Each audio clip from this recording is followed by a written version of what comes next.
Welcome to the Self-Publishing Tips and Tricks Show, a series designed to give you insight into the world of self-publishing and marketing your books. Featuring your hosts, Shannon, the author behind the pen name S.C. Huston, Ben Pick, and Jamie, writing under the pen name J.M. Chaley. Join us several times each month when we interview authors about their self-publishing and marketing journeys, talk to industry leaders, and discuss books about writing, self-publishing, and marketing. Hey, what's up? I'm J.M. Chaley, and welcome to Self-Publishing Tips and Tricks. Today we have middle grade mystery and fantasy author Catharina Steel. But before we get to her, let's give some updates on whatever's happening in our lives. And as usual, we're recording this in advance in April, but this episode will air on September 1st, 2025. Thank you. I'm Shannon. I write under the pen name of S.C. Huston, and I'm a fantasy romance author with a passion for writing about broken characters who face adversity to become better versions of themselves. There may or may not be dragons, but there's always love to find. And at this moment in April, I am in the fulfilling process of my Kickstarter, and I already feel so tired. But it's getting there. I'm actually delivering almost everything ahead of schedule, which is much different than last time. So trick, to do a Kickstarter.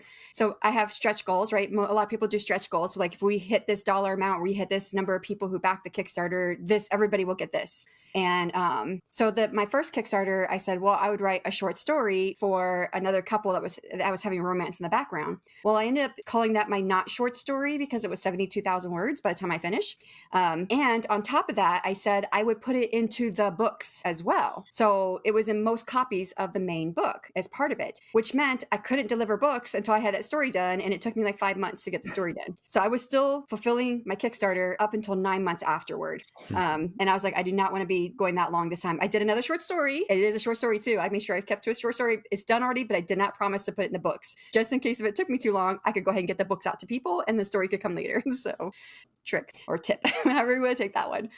So yeah, I'm doing that. But come September, I have no idea what I'll be doing then. I am hoping that it is going to be one of my good writing months. I'm looking at my schedule ahead, which is kind of hard because things change. But August, September, and October are like the 3 months of the year that I'm going to actually be able to like get into my writing the way I like to get into it. Like, you disappear into your worlds, where you don't have to have anything else bother you, other stuff coming in, not bother, but you can just like get into it without having all the extra stuff happening. So I'm looking forward to that if that's where I'm at in September.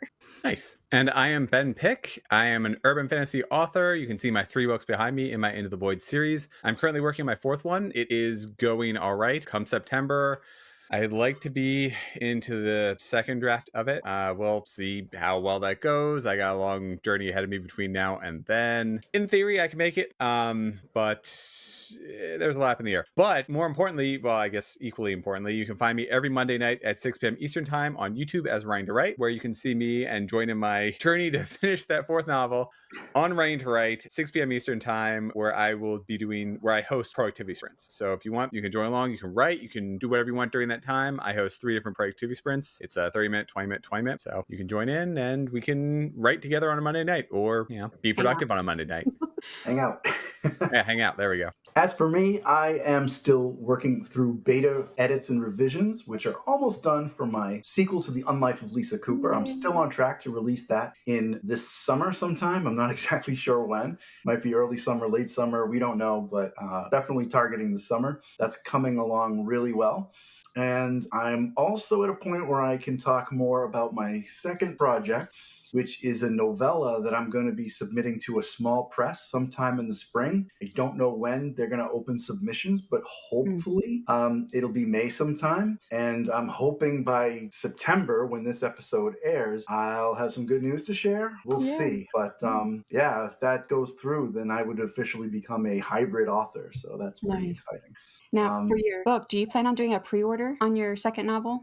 Yes, I do. Yep. How do you guys feel about that? I've been talking about, pre-orders with a couple of authors in the last week or so, and some of them are like, it freaks them out because especially if they don't have everything done with the book yet, they don't want to do it. And I was like, for me, I know I could not do a pre-order if my book was not done because I would have a heart attack. So no, for me, my book would be completely done. It would be. So I wouldn't do a pre-order unless I knew I could hit it. That's important. So I plan on doing a pre-order. I just don't know when the pre-order would open and what the release date will be yet. But I also think it depends on your publisher too, because I know when I was using Ingram Spark, people were able to pre-order it, but when I switched over to strictly Kindle, they don't have that as an option. So you have to order it day one. Oh, that's right. If you're Amazon only, right? Have you thought about going through draft to digital? Yes. I did that when I was with Ingram Spark, and and still have those issues. no, I mean, there weren't issues. It's just almost all 100% of my sales, or a negligible amount that weren't, were all through Amazon anyways. So Gotcha. Yeah.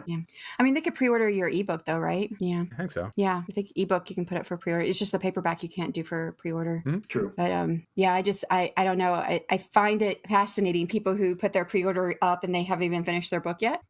And I'm like, oh my gosh, I don't think I could do that. Yeah, that's scary. I think I'd lose sleep over that. Yeah, I know. And I've got a friend, she's dealing with that right now. She's like, do you think you can look at my novel? Because I got the pre-order up and I don't want to have to push it out. And I'm like, you don't have it done? Oh my God. But it works for some people. It motivates them more, I think, and it's just, I think I find it interesting. Yep.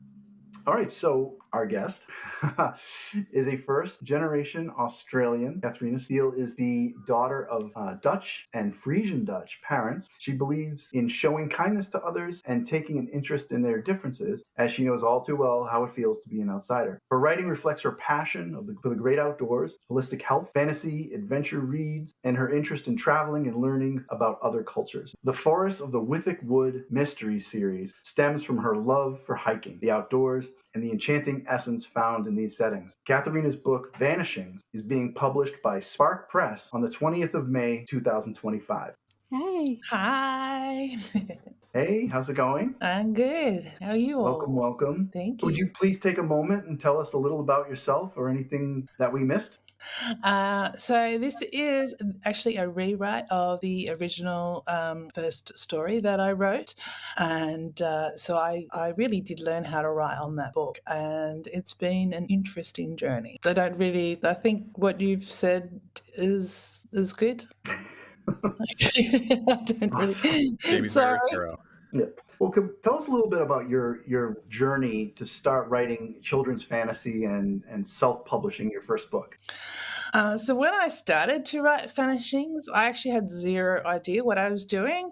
However, it didn't take me long before my love of writing came back to me, and I recalled all the stories I had started writing over the years, particularly when I was younger. I didn't start to consider what genre to write in. The story that came to me was one for the child I had been, although I didn't think about this at that time.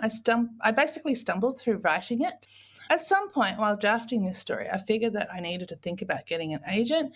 I hadn't yet thought about all the different publishing paths that were now available to authors. However, I realised that was going to be very, very difficult to do.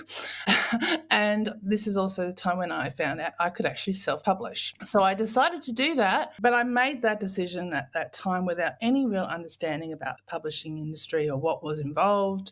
And I actually think that happens to a lot of first-time self-published authors. Yeah, you don't realize what you don't know until you start getting there and start having to do it, whatever path you're choosing, because there's just so much you have to do. So yeah. There's a lot to learn about the industry. Yeah. I remember someone asked me early on, when I published my first book, what was the hardest part or the easiest part, or I don't remember what the question was, but I said the easiest part was the writing, because everything else is a lot of work. So, which that kind of sounds like maybe kind of hard for people who are like, I don't know if I could write a whole book, but I really want to. And if you're being told that that's the easiest part, they're like, well, shoot, I might as well not even start. But what are the rates of people who want to write a book versus those who start, and then versus those who actually finish a book?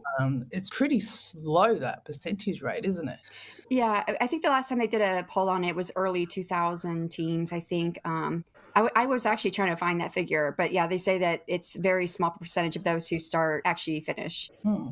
I think you've really you need to be focused to write the book, and you need to really, really want to write the book. But I think that's true with anything in life, really, isn't it? Like, you've really got to, if you want something enough, you'll do it. Especially if it's hard. The harder, the better in that case. Yeah. Well, for me, it's a challenge, right? So if it's a challenge and I'm enjoying it, then I can be really stubborn and I'll just keep pushing ahead. What inspired the creation of the Withick Wood mystery series and your debut book, Vanishings? So I was actually chatting with my dad when I visualized these magical homes within a forest. And I knew that this would make such a fun world to set a story within. And so the story actually took me about a month to draft, which is quite quick. But it took me 5 years to edit it. I kept going back each time. I learned a little more and received additional feedback. And I essentially learned the craft of writing while I worked on this particular story. So, but the story itself kind of felt like it was given to me when I first, was working on it. The words flowed onto the screen, and I didn't really know where the story was coming from. It was just kind of coming out.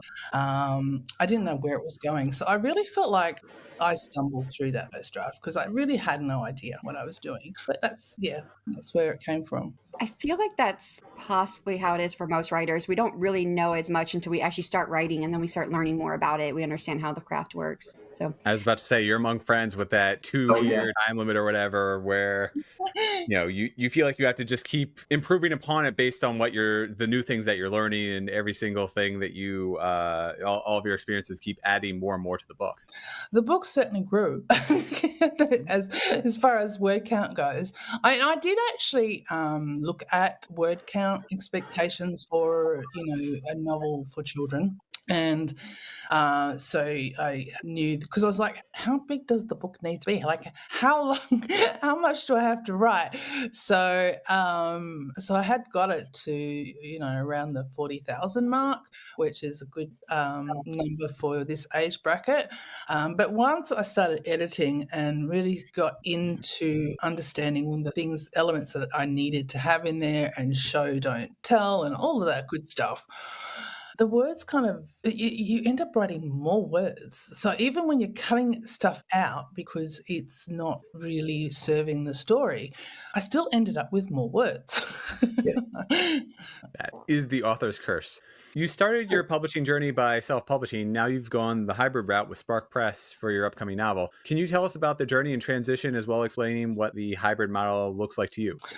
So back when I first self-published, I was getting feedback from the general public, and their attitude when I said, "Oh, I'd self-published," was kind of, quite negative, and so that's what was coming across to me at that time. And I kind of felt like they were basically saying, "Oh, you're self-published, so you're not a real author, and that self-published books are rubbish." And that, if I can't get an agent and a publishing deal through a traditional publisher, then I won't be given the time of day. Obviously, that's a reflection on the people that I was speaking to. And looking back, I kind of go, you know what? They probably just didn't know enough about the publishing industry, not being in it. And certainly it's quite a backwards perspective. But I didn't know that much at the time. So I kind of took that to heart. And it made me kind of do a lot more research, which is probably a good side effect. But I did more research, and I kind of wanted to get a stamp of approval on my book. And for me, at that time, I felt like that meant getting a publisher. However, I knew, because I'd self-published and not having marketed the book, I didn't also have the sales to support it. So I knew getting an agent was going to be possible. That's just the reality. They can't tell you that, but that is the truth of it, because it's a business. So if you haven't got proven sales, they're going to be like, well, we're not going to, represent you. You're not going to get a publishing. That's just when I understand it. And then I found out about hybrid publishing, and I liked the idea that they only accepted like about 10%. Depends a bit on which hybrid publisher you go with, and you definitely need to do your research on them. But I decided to submit my manuscript to She Writes Press / Spark Press Group, because I had heard good things about them, and this was going to then give me a stamp of approval. I could have put a warning on that. There's a lot of people or business out there who say they're hybrid, they're not. They're definitely vanity. So I do recommend doing your research on that. But yeah, and the other thing I liked about Spark Press is you've recently signed with Simon and Schuster for distribution. So that means that all their authors' books have traditional distribution, which is really, really hard to get if you're a self-published author. Mm. So it was very much a business decision as well as an ego decision, really. If I got that stamp of approval, which I did, I would then feel more confident about marketing my book, and that I have produced a good story. I know that being a reader doesn't always mean, like, being a good, like, feedback reader doesn't always mean you're also a great author, but you're an awesome feedback reader. I loved all of your feedback that you gave me on my last novel. So I was like, man, I wonder what her writing is. And you did give me a copy. I didn't get a chance to read it because with my Kickstarter, I wanted to, but I didn't get a chance to. I was like, I want to read it because I'm like, you were so phenomenal in your feedback. Oh, thank you. I'm actually looking at, as a side sort of business, looking at offering editing services, just because I realized that now that I've learnt the craft, I can actually offer some insight into the story that others are putting together, and I think that I think the story has to be within my own genre that I enjoy. But that's quite broad because, I might write in middle grade and also young adult, but I read adult books. So, but yeah, I enjoy doing that. And I enjoy, reading other people's works and the thought about helping somebody lift their writing up to another level. I like that. Well, you did that for me. Thank you. I'm glad. That's good. What made you switch to hybrid publishing over traditional or full indie publishing? Okay, so I actually received 5-star reviews for all 3 of the books I had self-published from a reader's favourite. So obviously the stories were already good. However, I then got feedback on the first novel from somebody else that's within the industry and has much more experience with storytelling. And the feedback was it was missing certain elements, and they were quite important elements. And looking at what they said, I knew they were right. So that's when I actually did a complete rewrite. And I also, around this time, discovered that the editors I had been working with, whilst they are very good editors, they were editing my stories to what they believed was good enough for a self-published book.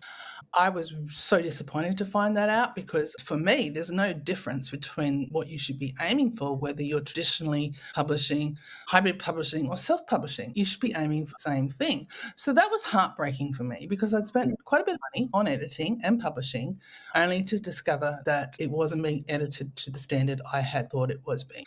And it was around that time that I saw an advertisement for the Women in Publishing Summit, and I saw the price for it, and I went, and then I saw everything that was being on offer, and I went, wow, that's actually super cheap for what you get attending this online summit. So I did, and it was one of the seminars that was presented in that particular one was by Brooke Warner, who is one of the main people in Spark Press and She Writes Press hybrid group.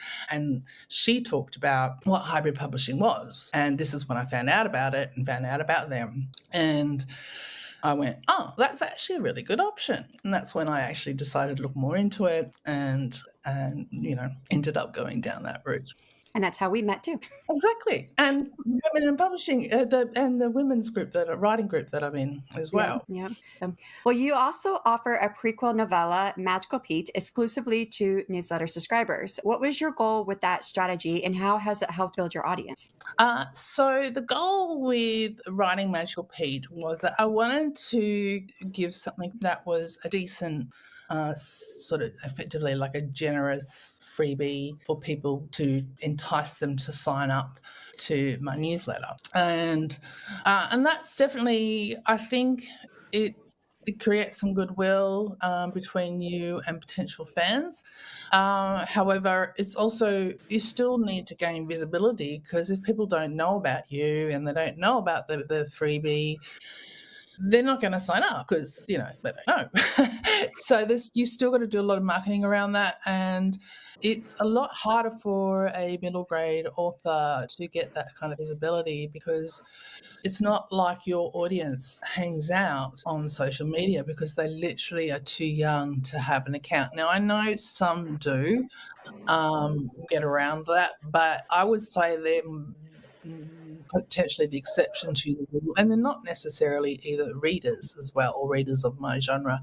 So I have to reach out more to the parents or the people who are buying the books, so that actually makes it quite difficult. And I haven't done as much as work as I really need to do in this area just because that was that stumbling block for me. But I think that if for children, younger picture books, the parents are still much more involved in the reading with their children and looking out for books that they can get for their children. So that tends to be slightly easier. And obviously the young adult and up market is also much easier, and it's definitely the way to go. And I still think it's a great idea for a middle grade author to do a newsletter. It's just figuring out how to market to the buyers of the book so that they will sort of tell their kids about the book and see if they're interested. So it's a much harder thing. It's still helpful, I think, and I think as I get better at getting that visibility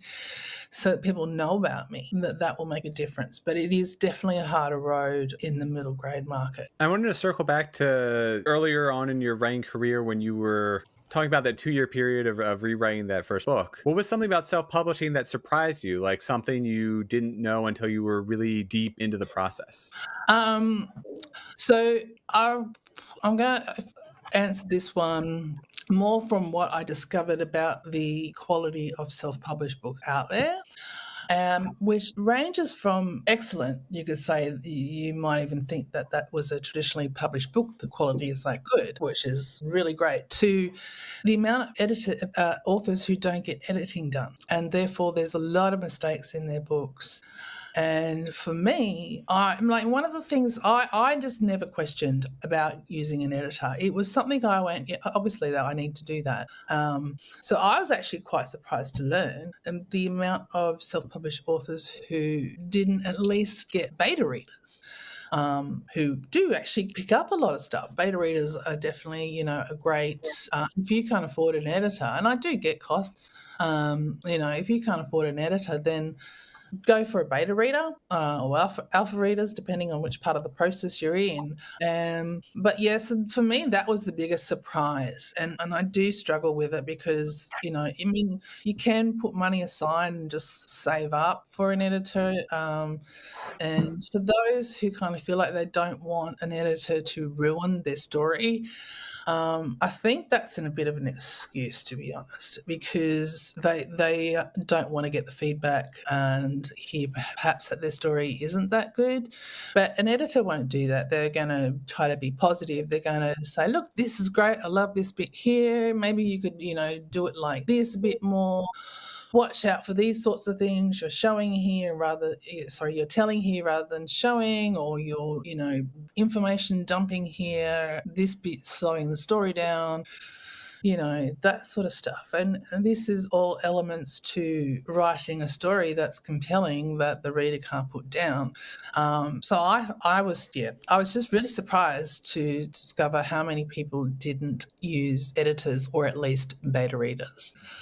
I think that, Ben, didn't you save for like a very long time to get your editor? Yeah, that was part of the problem with that, where I got like a top of the line editor, and we did butt heads a little bit with that first book, but then I fell into a groove with the second and third ones. And speak about beta readers, you're looking at two of mine right up there. So thank you, Jamie and Shannon.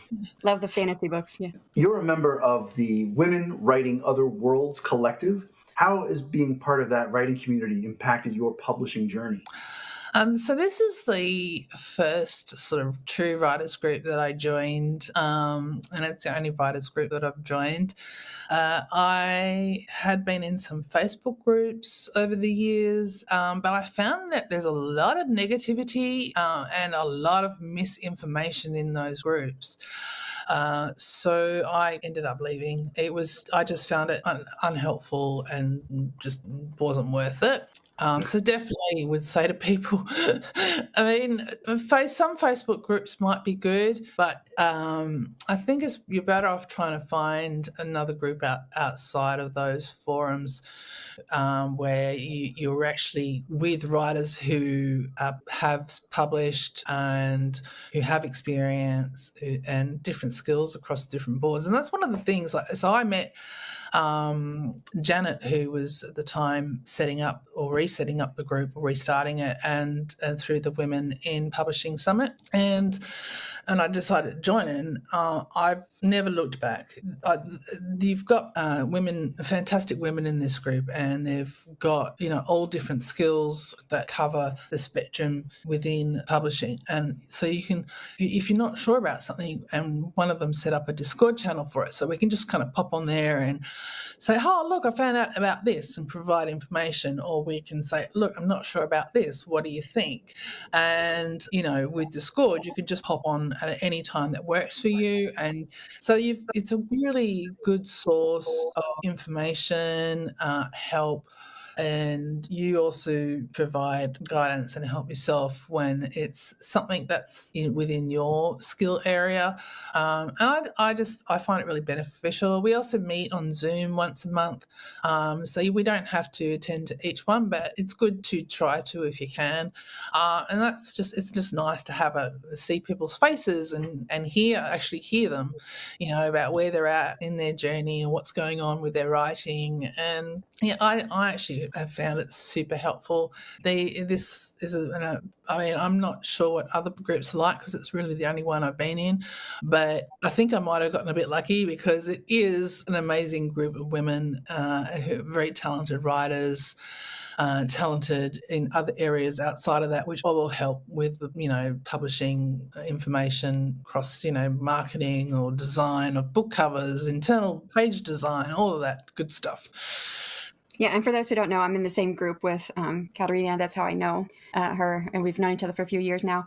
So I totally agree, and I think, like what you were saying, that it's positive, where you've been in some places where it's not so positive, and I just like that how we're positive about all of our journeys, whatever. Some of us are not even published yet. We're just wanting to write, and just get into the world of writing, and it's all fantasy, of course, so I love that. Yeah, it's lots of fun, and Janet was so awesome for bringing us all together. So, and we're going to be coming up with our first anthology this year. I know. Actually, when this publishes on the 1st of September. We're supposed to be publishing the anthology on the 22nd of September. So it'll be coming out soon. Because I've been so busy with Vanishings and all the work in the lead up to getting it published, I just didn't have time to write. It's not closed yet. We haven't opened the anthology yet. I think it's opening this month. Oh, okay. I thought it was already opening. Okay, it could be already open. I know Janet wanted to start it at the beginning of April, but I don't know that. Yeah, maybe I know it's not closed. Maybe they pushed it back because too many possible. people. Yeah. Okay. Well, maybe I'll have a little bit more time. We'll see how we go. Yeah. I think we're getting it open for 2 months. I think so. I think you got some time. I did want it to because I thought, that sounds like fun, and because it's an adult focus, which is not something I usually get right in, I thought that would be, something different for me, and it is nice being in a more mature headspace at times. Well, if you could pass on one publishing tip to authors just getting started, especially those writing for younger readers, what would it be? Know your audience. So one of the tips that I learned, so I had a book coach, Sharon Skinner. Sorry, Sharon Skinner. Get it right. I get confused between Shannon and Sharon. Sharon Skinner. She is amazing. She taught me a lot, and my writing skills really jumped up with working with her. But one of the things she taught me was when you're writing a story, select one reader who you're specifically going to write your story for. So you think, what's going to be helpful for them to learn? What are the story elements that will excite them? And I actually combined this. So with my writing, so I wrote for the 10-year-old girl that I was. This was the story I needed to read when I was a kid. And And with that, you know that there's going to be other kids in that same kind of situation or very similar who are also going to be able to relate to your story and those elements in that story. So that's probably the tip that I would say: know who your reader is and write for that reader. Well, let's shift to everyone's favorite topic, marketing. Vanishings was originally self-published, which you are now re-releasing under the hybrid model. How have you been preparing to market Vanishings ahead of its 2025 release, and what platforms are you focusing on most? Also, how did that differ from its initial self-publishing release? So I'll answer that last part first because that's really super quick. So basically, I didn't market the books when I self-published them because I didn't have the confidence in the books, and also I lacked confidence in how to go about marketing. I just didn't know, so I ended up not doing anything, of course.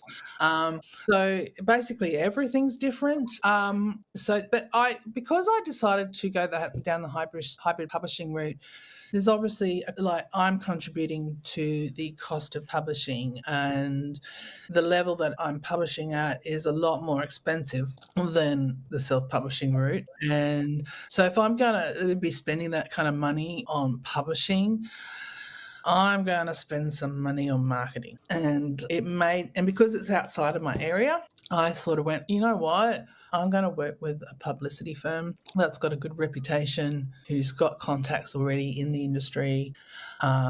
So it's one of the things about working with a publicity firm is they've already established contacts. So they could reach out to their contacts and just say, hey, we've got this author, blah, blah, blah. Do you want to do an article, or, do you want to read their book and provide a review, or, like an influencer to do on their social media about the book on release date and things like that.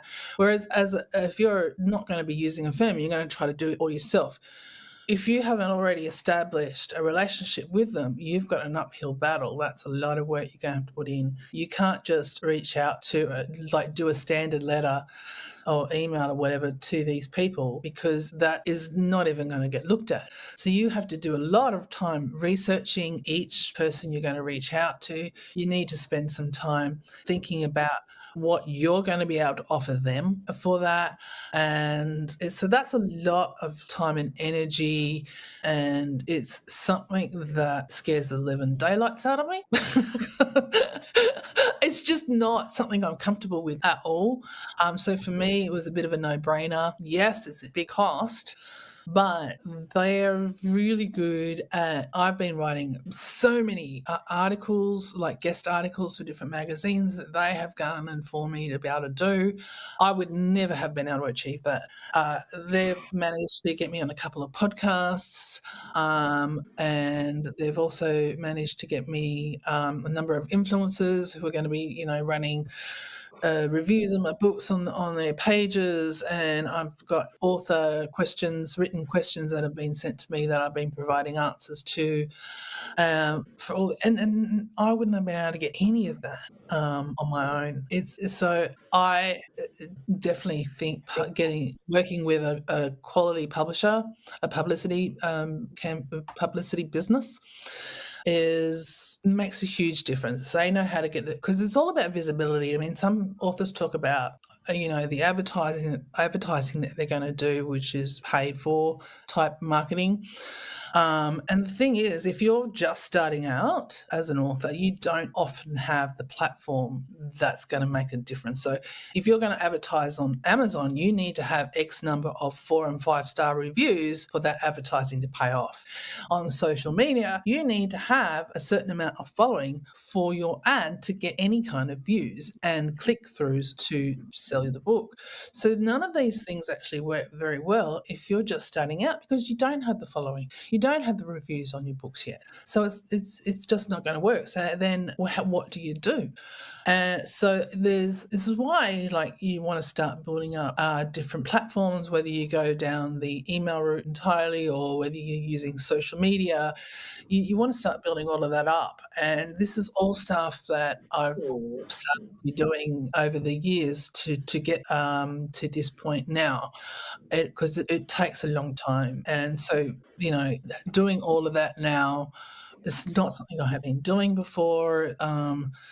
But yeah, I definitely think focusing on visibility, getting that free advertising, so or writing articles, guest articles for magazines, and getting those Q&As, questions with another author's blog or with, a magazine that talks about other books in your genre. So you do need to look at quite genre specific, or look at so in my story, there's a lot of hiking, and I tap into my own love of hiking and my mental health issues and how hiking benefits that. So I talk a lot about that. So it's looking at something in your story that you can speak to personally about as well, and using that. So none of that stuff. I didn't understand any of that. And it's been through going with a private publisher that I've really been learning all about this, and also using the publicist that has really helped me to become much better with doing all of these things. And so I'm basically doing all the stuff that I didn't know I should have been doing, or how to do it, and definitely had that overwhelm when I had first published compared to now. I mean, I still feel overwhelmed, but it's nowhere near as bad.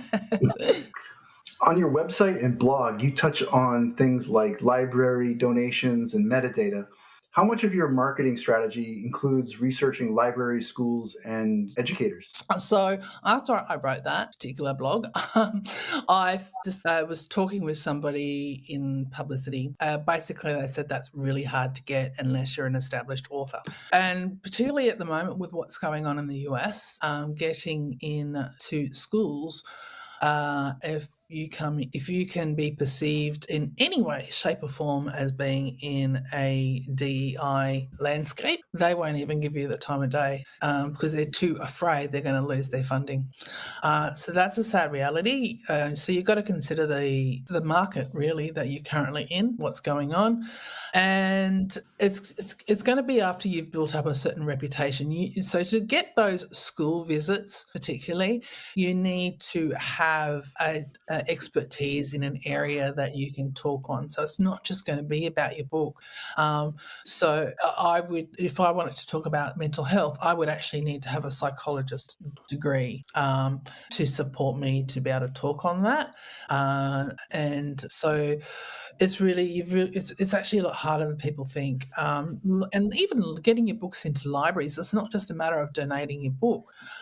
You like, so in Australia, I need to load up, as an Australian published author, I need to load up an ebook or at least a PDF of my books into their library. And even though Vanishings is actually publishing in the US and is in US English, I will still, which means it's also going to be loaded up, and Spark Press will load it up for me onto the Congress library database in the US. But because I'm an Australian author, I also will need to load it onto the National Australian Library. Even though it's getting published in the US, that doesn't actually matter. But when you load your book up into these databases, you're going to be putting in the book description, you're going to be putting in the ISBN number, it's going to get allocated a Congress library number.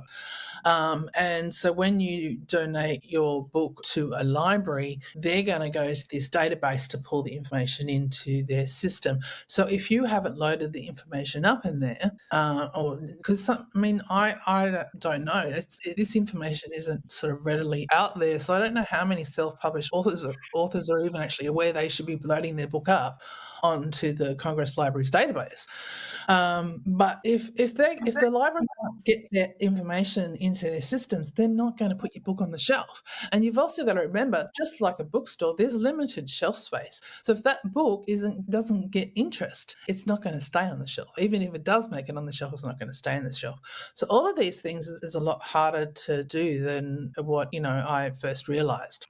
So I'm not currently pursuing that. I'm going to wait until I've got a few more books out, because you need to get enough demand for your book, basically, for both those sorts of things.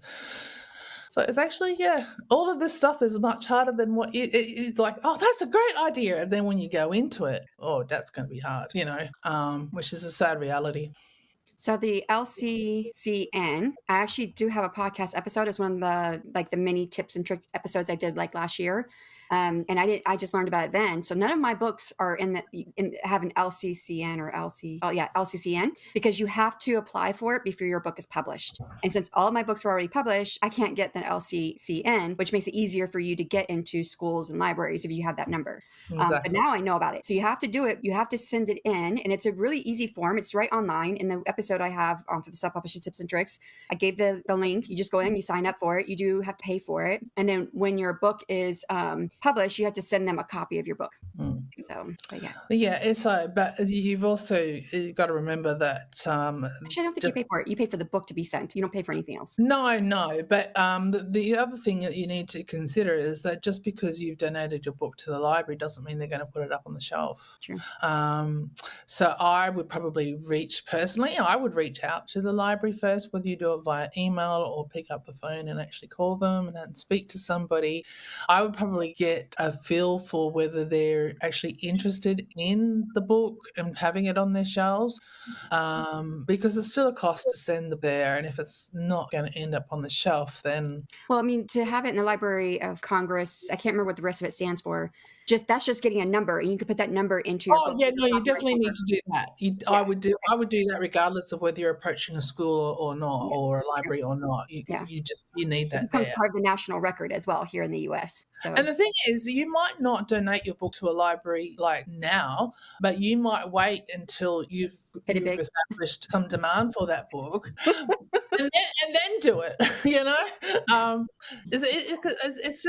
the reality of the world that we live in is that it is about how many people are going to be interested in reading your book, and therefore have it available, whether that's on the shelf of a bookstore or on the shelf of a library.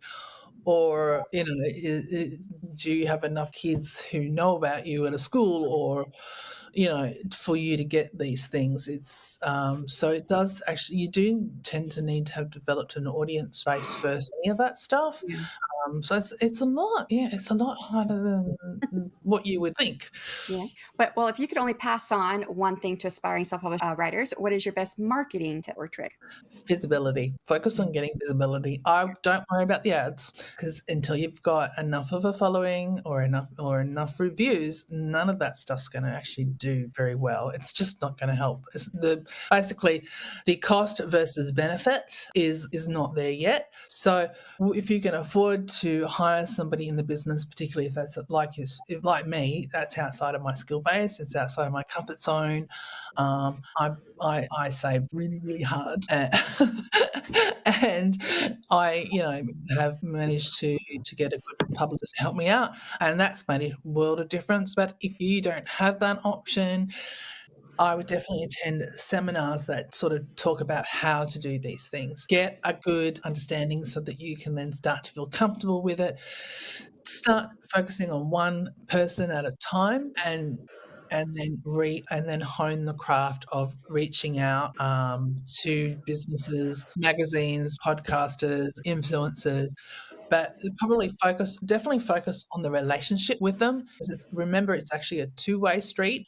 So you're thinking about what you can do for them, not about what they can do for you, what you can do for them. So what is it about you and your book that's going to help them? So that's, focus on visibility and what you can do for the people that you approach. And the author we had on right before you, Derek Jackson, he actually hired a publicist. He's a self-published author. And it was quite a bit of money. He didn't tell us the exact amount, but it was in thousands. But so if you've got the money, but everything you just said is exactly what his publicist did to reach out to me to come onto the podcast. So it definitely works. It makes a difference, right? Because what you're doing is you're saying, look, I have looked into you, and I like this about you, and I like this about what you're doing. And I actually think that I can offer you something within what you're doing, which is going to be good for you. And when you read something that says, oh, I've researched you, I've stalked you online kind of thing, and I really love what you're doing, but you feel kind of good, right? That makes the person feel good, and then they're going to be much more open to wanting to work with you. And it's about relationships. And you describe your stories as magic-infused adventure. That's a lot and very specific, but what does your typical writing process look like to create that sense of wonder and the essentially alternate and magical worlds? I mentioned earlier that I typically see the world very visually in my mind. I can see all the different sort of elements to the story very clear in my head, and it's often the story that kind of comes after that.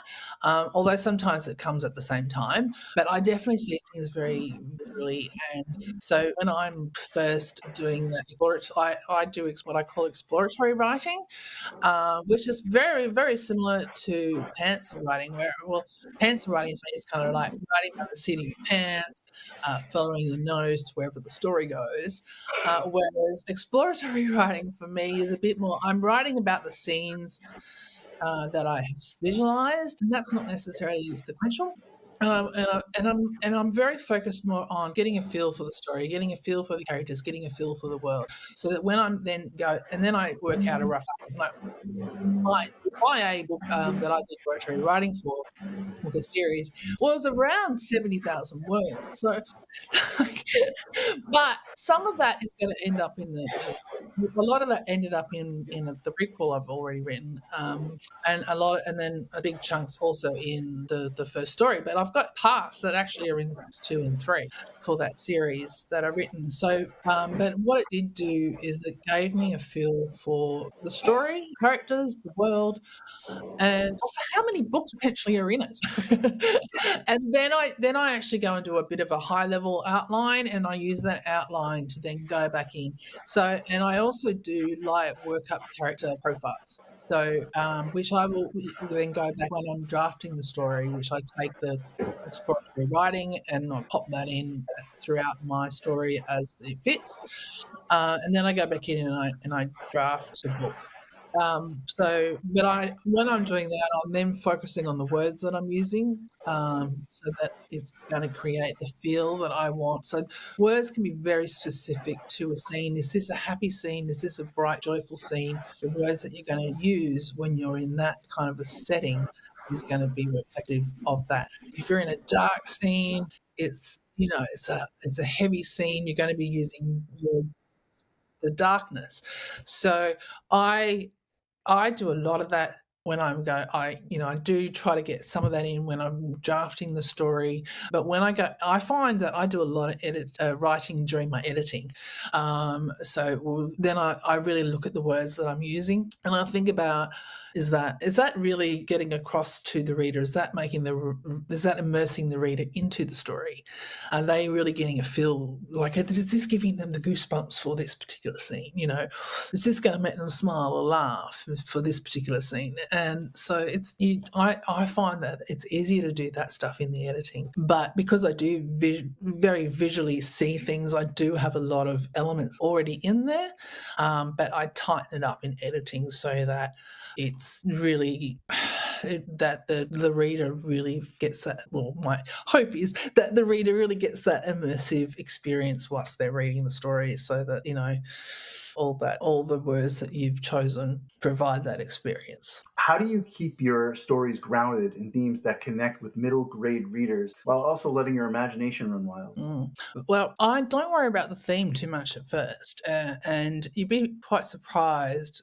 So I focused in the exploratory writing on the world, on the characters, and on, creating that wonder in that process. But when you're going back in, so you've drafted the story and you've got your outline there. So I look at the outline, I'm like, what are the themes coming out through that? And then I note those in there, and I go back in when I'm editing to pull that out more. And it might just be a slight tweak to a particular sentence. It might mean adding a short sentence to pull something out. But you'll often find that themes are there when you're writing. So I don't focus on it at the start. I just focus on the wonder of the world and the story itself. And then I go back and pull the theme elements out. But that's my process. I think everybody's a little bit different. Yeah, but we love hearing about it. So, but well, what are you working on next? And can you tell us about it and when it might come out? Okay, so I am working on, I kind of switch between two things. I'm working on the the working title for the book 2 in the Withick Wood Mysteries series is A Were Dog Curse.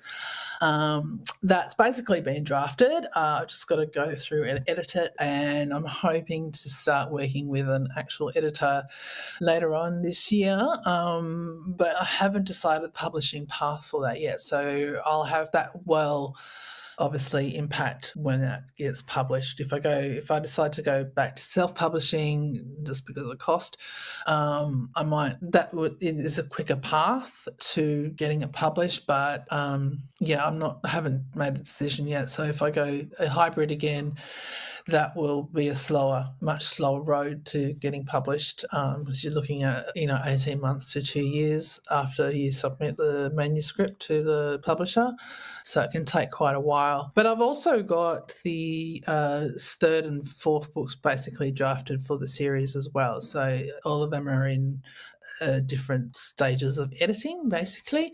And I'm working on my young adult novel, which is a mystery romantasy sort of series. And I've got the novella for that drafted, and I'm actually looking for some alpha readers to help me to see, get a feel for the interest in the story and also the story itself. But I don't know when it's going to be ready for publishing. Now we'd like to do something a bit different. We'd like to do a round of rapid fire questions where you answer each question as quickly as possible. Are you up for it? I'll give it a go. All right. All right. What comes first for you, the characters, the setting, or the plot? The setting. Morning writer or night writer? Morning. Planner, pantser, or planter? I'm probably fall most into the planter, I think. Coffee, tea, or energy drink? Or cocoa? Oh, coffee. Complete the sentence. The best thing about writing is the peace that comes with it. What is your favorite magical creature? A unicorn, dragon, or something else entirely? Oh, good question. They're all wonderful. I am going to go with fairy. Write in silence or with a playlist? Silence. Or the hum of my fridge. most magical place you've ever visited, real or fictional? Okay. When I was 10 years old, my family took a trip to Holland to visit some family there. And whilst we were over that side of the world, we went around Germany. This is when the Berlin Wall was still up. So it's a very, very long time ago. We were on the free side. I always get confused in east and west. But we just went and visited all these castles around there, and there's a lot. In Europe generally, but so we visited lots of castles. Now, a 10-year-old girl who has a huge imagination and who's already read a lot of books, so seeing castles up like in the live setting for the first time just really had my eyes opening with wonder. The building blocks. Mm-hmm. Oh, how big! They're so huge. Like, how on earth did they get into place? But yeah, so for me, that was just really magical, and I do draw from that experience in my writing because, how many times do castles often come in fantasy stories? Yeah. If you could spend a day with one of your characters, who would it be and why? Ooh, fun. Probably, I'm torn between Wilbur the Kid Gnome and Mort the Goblin. So Mort is this awesome dude who is highly skilled in Goblin style of martial arts, and which is the martial arts in my story. And it's just this amazing guy who just really keen friends, and and I always wanted to learn martial arts, so I think that'd be pretty cool to learn from him. And Wilbur, in my story, gnomes are tricksters, right? So they love to play pranks on people. So I just think, hanging out in the gnome village and playing pranks on the other gnomes or unsuspecting humans wandering nearby, it would be kind of fun. First book you loved as a kid? Oh, takes me back. So many. I would say that probably the book that I can still remember, that The Faraway Tree by Enid Blyton. Favorite middle grade novel? Oh, I would go with The Lightning Thief. Oh, I love that one. Excellent. If you could write any other genre, what would it be? Mystery. Right. Well, you've answered all our questions. Before we wrap up, please tell our listeners where they can find you and how to get your book. Okay, so I have a website, and that's at www.catharinasteel, all lowercase, one word.com. And I am also on Simon & Schuster. So if you're interested in pre-ordering Vanishings, Simon & Schuster, so they've got the US website, but they've also got Australia and Canada, UK and India off the top of my head. So it's available across all of that. And Simon & Schuster always has links to the different stores where you can buy them. And I'm also on Instagram and Substack, and I think I'll provide the links to Shannon so that you guys can just click on them nice and easily. They'll be down below in the description box or in the show notes. Awesome. Great. Well, thank you so much for joining us today and giving us your insight and experience. Best of luck with your new book and its release. Thank you so much. Thank you for having me on. I've had a really good time. Appreciate it. Yeah. And thank you to our listeners and viewers. We've got one more episode left in season 7, but with this being early in the year, we don't have that one lined up yet. So goodbye, everyone. Bye. Bye. Thank you so much to our incredible listeners and viewers for joining us on our exploration of everything self-publishing. We hope you found our podcast to be a treasure trove of insights and inspiration. If you've enjoyed the show, please consider leaving a review on your favorite podcast platform or thanks on our YouTube episodes. Don't forget, you can catch all of our past episodes on YouTube, Spotify, and other major podcast platforms. Keep writing, keep publishing, and we'll see you next time.